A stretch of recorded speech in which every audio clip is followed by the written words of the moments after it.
Um dos elementos mais significativos e interessantes em Laranja Mecânica é a extrapolação da violência. Isso é bastante perceptível pelas ações do protagonista. O Alex é um personagem complexo.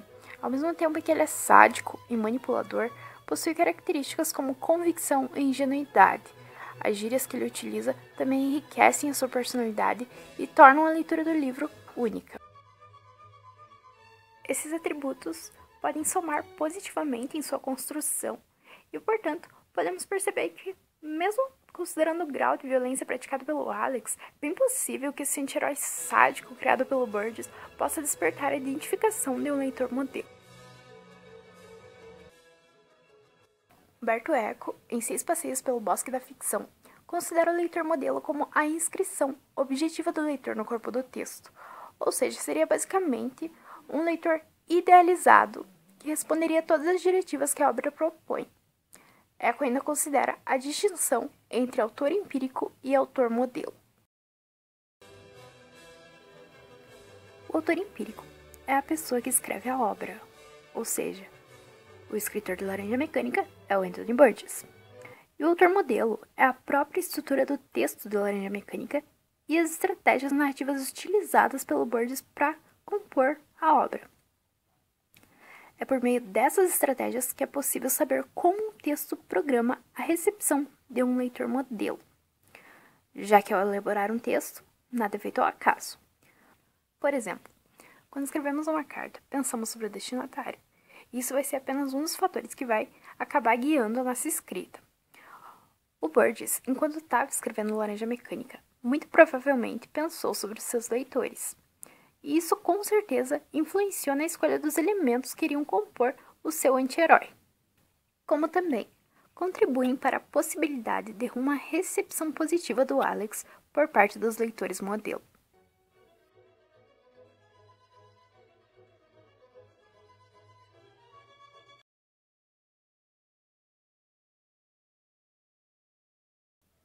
Devido à narrativa ser contada em primeira pessoa, a personagem de maior destaque é, obviamente, o Alex.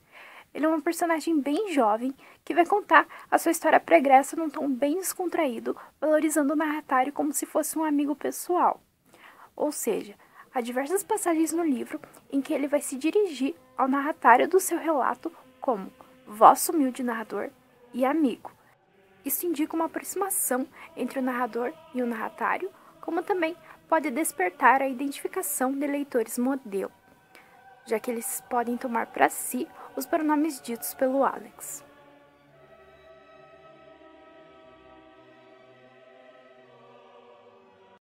O Natset, que são as gírias que o Alex utiliza em toda a história para se comunicar, são formadas por uma mistura de termos em russo e em inglês. Esse elemento amortece um pouco do grau de violência que ele relata, torna a narrativa e o próprio protagonista mais autênticos e expressivos, como também vai evitar que a obra se torne desatualizada. Pois se o Burgess tivesse utilizado gírias ou expressões de um determinado grupo presente na sociedade, o Alex poderia se tornar uma personagem estereotipada e datada. O Alex é forte e inteligente, e talvez seja por causa disso que é considerado o líder do seu grupo. Uma característica que o diferencia dos demais é que ele aprecia a música clássica. Isso pode fazer com que o leitor vislumbre uma imagem de superioridade imaginativa do protagonista, visto que esse estilo musical pertence à cultura erudita e é geralmente associado a uma classe mais intelectualizada. Outro aspecto que o diferencia dos outros drugs é a sua sinceridade sobre os seus atos. Desde o início da narrativa, o Alex deixa claro quais são as suas reais intenções. Expõe sem medo seus pensamentos e impressões, como também afirma abertamente que pratica ultraviolência porque gosta, ou seja, sem qualquer motivo aparente. A violência gratuita que vai apenas gerar, para ele, um sentimento de superioridade e poder.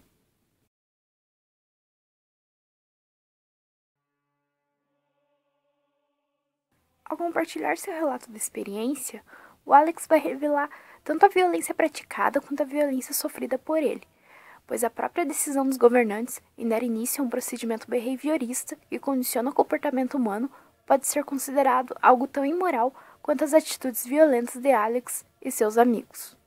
Como podemos perceber nas palavras do Dr. Brodsky e do ministro, o Estado desconsidera a individualidade do protagonista em favor do bem-estar coletivo. Tanto é que ele tira uma única coisa que ele tinha como um verdadeiro apreço e o conectava com a sua parte mais sensível e humana, a música clássica. Alex é caracterizado como um anti-herói não apenas por causa da sua brutalidade, mas também porque, assim como nós, ele também possui angústias e medos, e isto fica bem evidente logo após o procedimento Ludovico. Para Bromberg, as personagens consideradas como anti-heróis apresentam, de uma maneira mais bem explorada, características da dimensão intrinsecamente humana. Outro exemplo disso é a ingenuidade do Alex, já que, ao aceitar se submeter ao experimento, ele sequer sabe como que vai ser o procedimento e apenas enxerga nisso uma oportunidade de sair da prisão em menor tempo.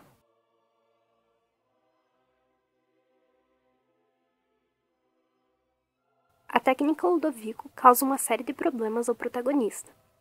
Suas vítimas do passado buscam vingança, e o próprio Alex, por não suportar mais as sensações desencadeadas quando ouve música ou quer praticar outra violência, busca uma forma de cometer suicídio. Diante disso, o leitor pode concluir que a essência de Alex, seu verdadeiro eu, por mais perverso que fosse, era condizente com os verdadeiros desejos do protagonista, e isto pode ter uma importância maior se comparado ao momento em que a personagem apresenta um comportamento condicionado e involuntário. É preciso ressaltar que a narrativa é contada algum tempo após Alex ter se submetido ao tratamento Ludovico e vivenciado todos os acontecimentos. Então, é provável que ele esteja mais velho e possivelmente diferente da época em que costumava praticar ultraviolência. Seu olhar mais maduro para o passado pode também ocasionar a identificação do leitor modelo, pois este pode perceber na nostalgia de Alex a sua própria. Ao final do romance, Alex começa a deixar a ultraviolência de lado e cogita formar uma família. Ao negar o que acreditava como seu verdadeiro eu, em favor de assumir responsabilidades da vida adulta, Alex se encaixa no modelo social esperado pela sociedade. Podemos perceber assim que a própria estrutura social induz a disciplina ao sujeito, demonstrando um modelo de sociedade na qual não há espaço ilimitado para livres escolhas. O desfecho da história pode fazer com que haja a identificação por parte do leitor modelo, já que em nosso cotidiano e em toda a organização da sociedade há a presença dessa forma sutil de condicionamento. Meu nome é Johanna e esse vídeo foi baseado numa pesquisa que eu fiz durante a graduação. Eu vou deixar o link do artigo na descrição caso alguém tenha interesse. Nessa pesquisa eu estudei um pouco sobre a obra escrita pelo Burgess. Eu sei que ao longo do vídeo aparecem algumas imagens da adaptação feita pelo Kubrick. Eu achei pertinente deixar elas como ilustração e também porque, por mais que a personagem do filme não seja totalmente fiel à do livro, em essência elas são as mesmas. É isso. Obrigada a quem assistiu e até qualquer hora.